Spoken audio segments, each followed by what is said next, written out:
Dr. Tracy Fanara, research scientist or environmental engineer. What is Earth Day? Well, Earth Day is a day to celebrate and recognize all that our Earth, our planet, provides for us. Without this planet, we wouldn't be able to survive. Without all of its intricacies, all of the processes that come into play, they provide water for us to drink, air to breathe. Everything about this Earth has dictated what not only allows us to be healthy, but even, what we look like. So Earth Day to me is really recognizing how amazing our great planet is, and paying attention to our actions and how we can do better at protecting and preserving our Earth systems. So get outside, educate people around you about trash, about science, about water. Ask people where their water comes from and where it goes, where their food comes from and where it goes. And just knowing that yourself and asking others that will teach you so much about how the world works and how important it is to protect our Earth at every single stage, because all of it comes back to impact us in the long run, whether it's financially through cost or our health or our recreation or our quality of life. So Earth Day is pretty awesome in all these ways that we can celebrate together our great planet. Anonymous asks, will humans go extinct because of climate change? And that's not really what's being predicted right now. It's more that our quality of life here on Earth would change, and populations would likely decrease. There will be people having to move because of saltwater encroachment on water sources, and the prevalence of more viruses, pandemics, more bacteria being exposed, some diseases in the Arctic, glaciers that have been trapped forever now being exposed because of the glacial melting. In addition, we're in the sixth mass extinction, and as our species start to dwindle, it does have an impact on us at the top of the food chain. So it's not really that we will go extinct, rather that our quality of life will be threatened. But there is hope. There are things that we can do right now to prevent the worst from happening. So hopefully we're making those changes. Scientists are working hard to protect the public. So wish us luck, and come join our team too. We need as many bright and passionate scientists and engineers to grow up and help us innovate solutions for humanity. In addition to that, we need more hairdressers, truck drivers, doctors, whatever, lawyers, whatever career path you actually end up in. We need more people to be educated about how the world works, about climate change, and about our impact on the Earth. So hopefully that answers your question. Skylar, what is it better to do? Burn your trash or throw it away? Well, when we burn trash, we end up transferring a material from solid phase to gas phase. These chemicals go up into the air and people can breathe them in. It can harm them, or they can contribute to global warming or air pollution. So burning, especially in your backyard, isn't a very good option. There are waste to energy plants, meaning that some places around the world take waste and burn it, and that transfer between solid and gas stage causes the gas to expand rapidly, which then pushes a turbine that produces energy. These are called waste to energy plants. And in that case, that's a little bit different because all of the pollution is contained and filtered. Now, when we throw away our trash, we always throw it in the garbage can. But even still, if you make it to the garbage can, some of that trash falls out of a truck. But we are running out of landfill space. And on top of that, some of our trash ends up leaching, meaning that the chemicals enter into the groundwater and start affecting people's health. So throwing trash away, even though it's better than burning stuff in your backyard, it's not really the answer. The best thing that you can do is reduce the amount of trash that you actually create. And the way that you can do this is by not using single-use plastic, remembering your reusable bag when you go to the grocery store or any store, buying things that have less packaging, and not ordering stuff so much, actually going to the store and buying it without packaging.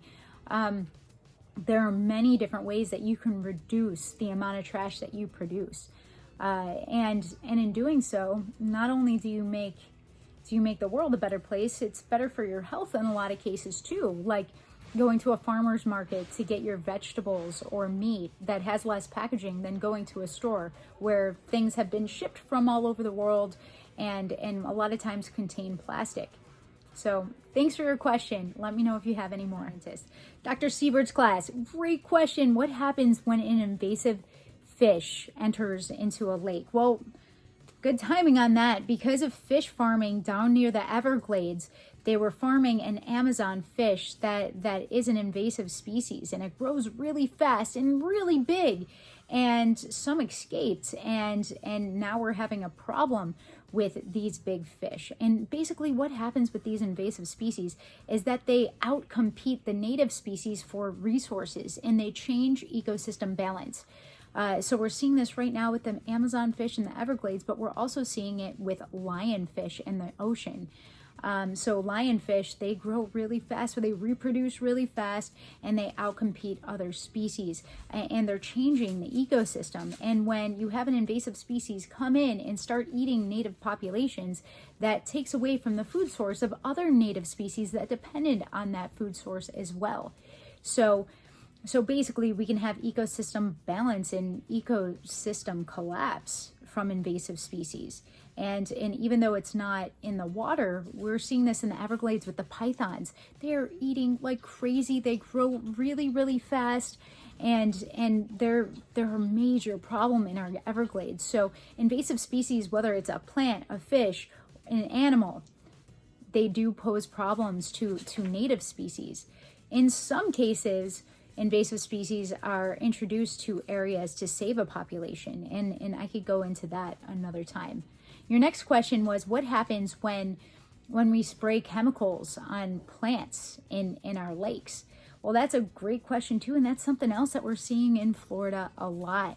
So I have a video up on my website, inspectorplanet.com, where I looked at my campus at the University of Florida.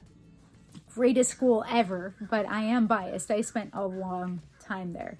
So I went and saw that there were fish dying. The fish populations were decreasing in this lake on campus called Lake Alice. And I did some research, and I found out that there was really high nutrients like nitrogen and phosphorus coming into the lake. Now you would think that nutrients would be a good thing, right? But too much of a good thing is a bad thing. Kind of like chocolate cake. It's great until you eat too much of it. But so all of these nutrients are coming into this water body, which usually causes algae blooms to form, because algae, they love to eat nutrients, and they grow really, really fast. And it can be problematic because if you've ever seen a green paste on a lake or stream or anything, that blocks out sunlight. So photosynthesis can't occur from the organisms underneath, which is usually one of the problems with these high nutrients coming into these water bodies. But I wasn't seeing the algae blooms, but I was seeing the nutrients. Well, it comes to find out that they were adding copper sulfate to the lake to kill the algae blooms. Well, the problem was that this copper sulfate was adding up. It was accumulating and impacting the fish and the ecology inside the lake. So the ecosystem became imbalanced, and we had less fish in the lake. Now you see all the time people adding herbicides to invasive plant species or plant species that grow really fast, like hydrilla, or algae blooms, or even weeds on somebody's lawn. And the problem with this is that every single time we add a chemical to the environment, we change that environment down to the micro scale. And we depend on everything underneath us to work for us to live life as we know it. So if we're changing that ecosystem, we could be changing the soil and changing the insects and changing the small animals and the big animals and basically changing our environment. And not only that, when it rains, rainfall runoff or stormwater picks up those chemicals and transports it to our natural water bodies. Our natural water bodies are where we get our drinking water, but also those natural water bodies are the habitat for so many aquatic animals and are the water bodies for land animals to drink from. So there are a lot of problems when we add herbicides, insecticides, fertilizers to our lawns.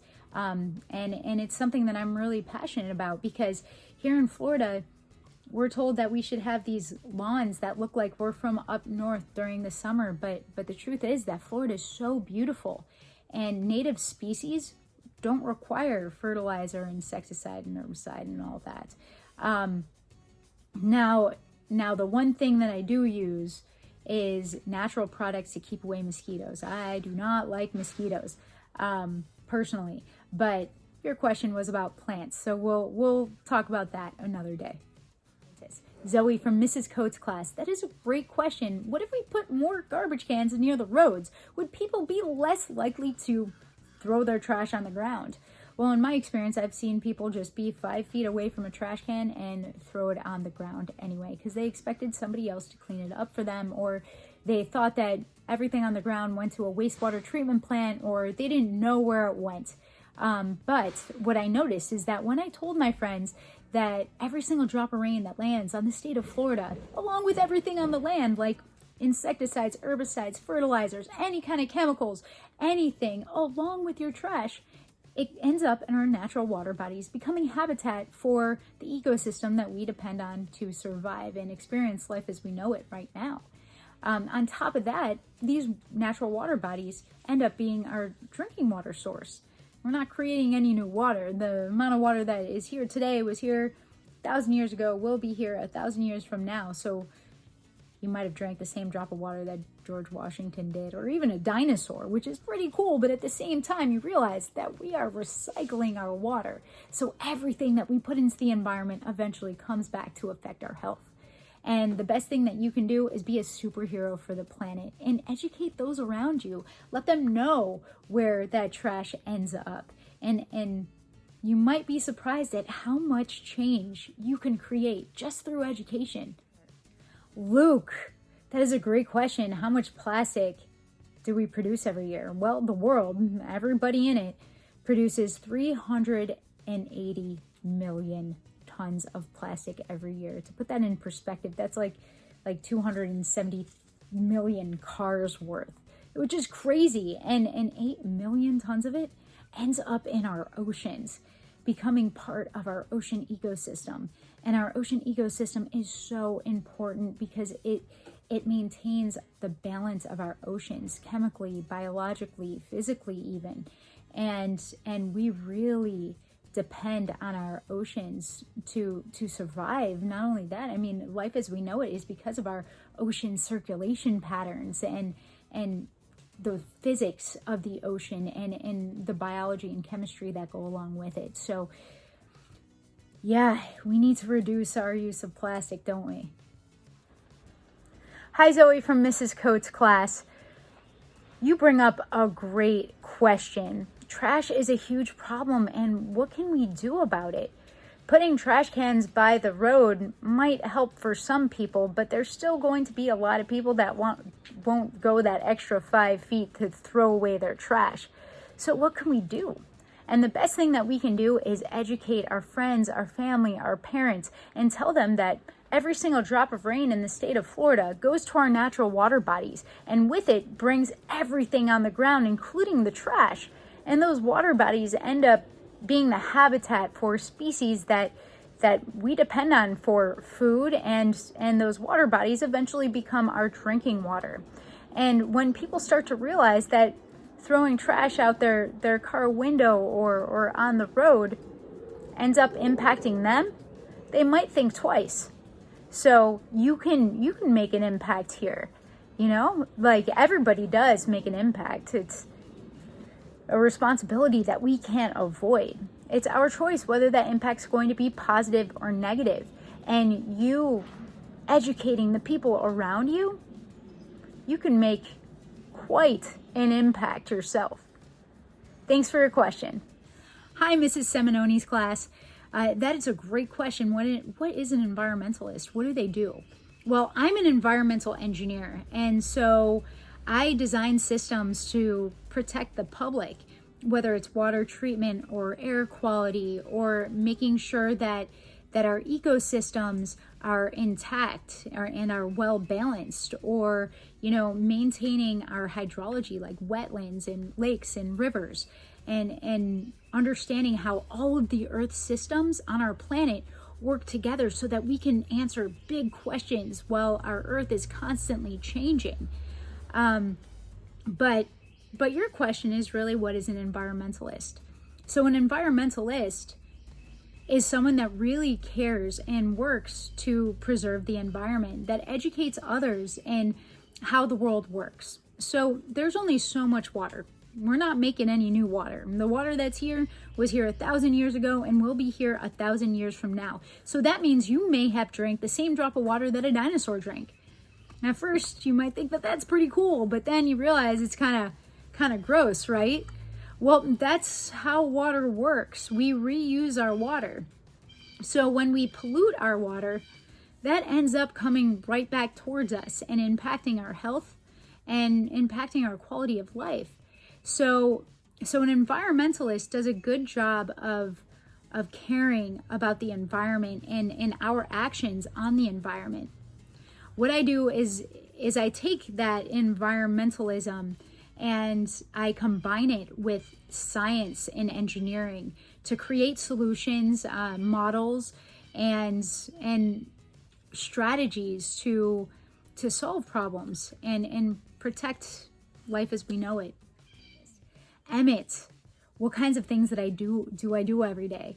Well, every day is so different. For the past 7 years, I ran a research program at Marine Laboratory where I had interns and employees, and we ran experiments to see how we can clean water, or how filter feeders like clams and mussels and shrimp, how they clean water, or we built apps for smartphones and websites to alert the public of where environmental hazards are. And we worked a lot with a toxic species of algae called Florida red tide, which is over on the west coast of Florida, southwest coast. We get a bloom every year, and it causes wildlife fatalities like fish kills, but that toxin can actually go into the air, attach onto sea salt particles, move on shore, and cause people to cough and sneeze. But for those with asthma or other illnesses, it can be really serious. So those apps and websites are to alert the public of where the effects of Florida red tide are, so that they can make healthy decisions when choosing a beach to go to. Also, we worked on mitigation technology, a cell phone microscope that we worked on with NASA and the Gulf of Mexico Coastal Ocean Observing System, so that citizens could actually take water, put it underneath a microscope, open up an app, and upload a 30-second video into that app. And the app has an algorithm that automatically calculates how much red tide is in the sample. It was pretty cool. And then that information goes to a NOAA model so that we can have real-time information on the effects of Florida red tide. Now I'm at NOAA, and I'm working with much bigger systems, not just the Gulf of Mexico, but the entire Earth. We're looking at how all of our Earth systems work together so that we can understand big questions about our changing world and how to protect humans from those changes. So every day is different, and it's always exciting because every day I'm working to preserve life as we know it and protect humans and wildlife for future generations to come.